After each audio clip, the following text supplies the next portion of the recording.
सूर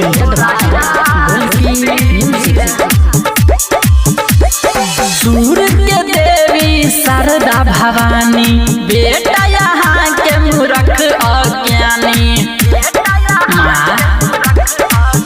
हाँ सूर के देवी शारदा भवानी बेटा यहाँ के मूर्ख अज्ञानी।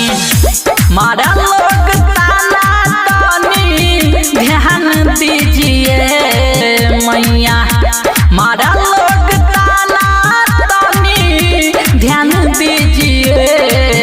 घुस को लगा के बकले लहा के अल्लाह बटहा बेटा के थोड़ा ज्ञान दीजिए। घुस को लगा बेटा के थोड़ा ज्ञान दीजिए।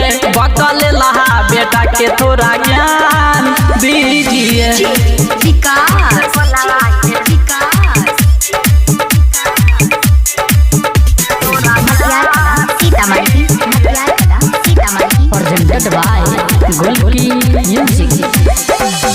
मूर्ख कालिदास के मैया ज्ञानी बनेला, बिन पढ़ल वाल्मीकि से रामायण लिखवेला।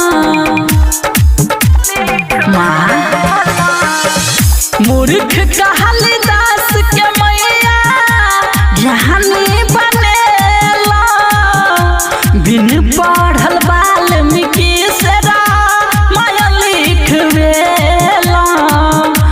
तोहिना हमरो ई जग में पहचान दीजिए। वहीना हमरो ई जग में पहचान दीजिए।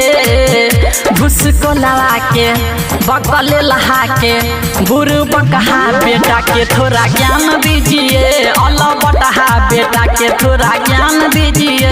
हाँ हाँ अनपढ़ बेटा के थोड़ा ज्ञान दीजिए। अल्लाह बटहा थोड़ा ज्ञान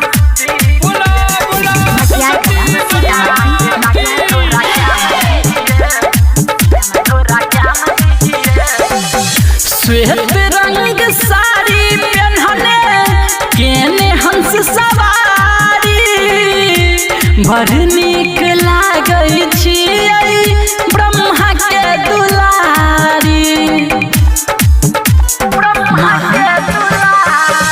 श्वेत रंग साड़ी पहनले केने हंस सवारी। बड़ नीक लागै छियै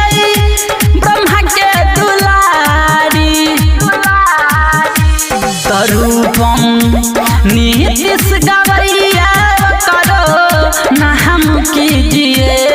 लिखै राइटर नीतीश करो नाम कीजिए।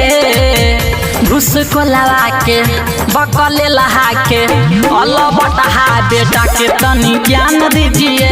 भोता पे लवा बेटा के तनी ज्ञान दीजिए। गुरु बकहा बेटा के तनी ज्ञान